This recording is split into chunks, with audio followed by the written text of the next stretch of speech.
هذا القرآن يوحدنا لطريق الخير يوجهنا الله تعالى أنزله ورسول الله معلم.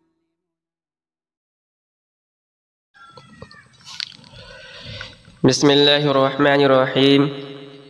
عزیز طلباء، آج سے ہم اپنے سلسلے کی ایک اور نئی کتاب کا آغاز کرنے جا رہے ہیں۔ یہ کتاب عربی زبان سے متعلق ہے اور عربی زبان خاص طور پر قرآن کریم کے سیکھنے کے سلسلے میں معاون ہے۔ یہ کتاب خاص طور پر چھوٹے بچوں کے لیے لکھی گئی ہے۔ مدارس کے جو طلباء ہیں خاص طور پر وہ اس کتاب سے فائدہ اٹھا سکتے ہیں۔ کتاب کا نام ہے تعالوا نتعلم لغت القرآن، یعنی آئیے ہم قرآن کی زبان کو سیکھیں، یعنی آئیے ہم عربی زبان کو سیکھیں۔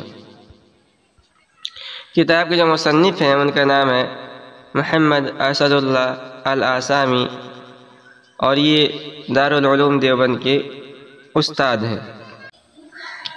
اس کتاب کا جو پہلا سبق ہے وہ ہے الحروف الہجائیہ، یعنی حروف تہجی۔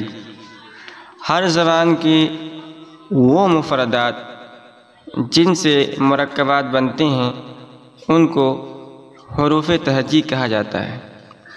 تو عربی زبان کے جو مفردات ہیں یا جو حروف تہجی ہیں وہ آپ کے سامنے ہیں، اور ان کا تلفظ کچھ یوں ہوگا: الف، با، تا، ثا، جیم، ح، خ، دال، ذال، را، زا، سین، شین، صاد، ضاد، طا، ظا، عین، غین، فا،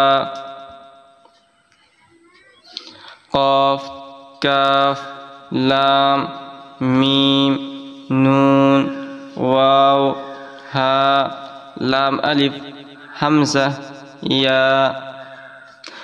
یہاں یہ ملحوظ رہے کہ جب ہم قرآن کریم کو پڑھتے ہیں، قرآن کریم کی تلاوت کرتے ہیں، تو اس میں تجوید کی رعایت کی جاتی ہے۔ حروف کو صحیح طور پر ان کے مخارج سے ادا کیا جاتا ہے، غنہ اور ادغام کا اہتمام کیا جاتا ہے، لیکن عربی زبان، عام عربی زبان کو بولتے وقت، تلفظ کرتے وقت تجوید کی رعایت نہیں کی جاتی ہے اور بہت زیادہ تکلف کا اہتمام نہیں کیا جاتا ہے۔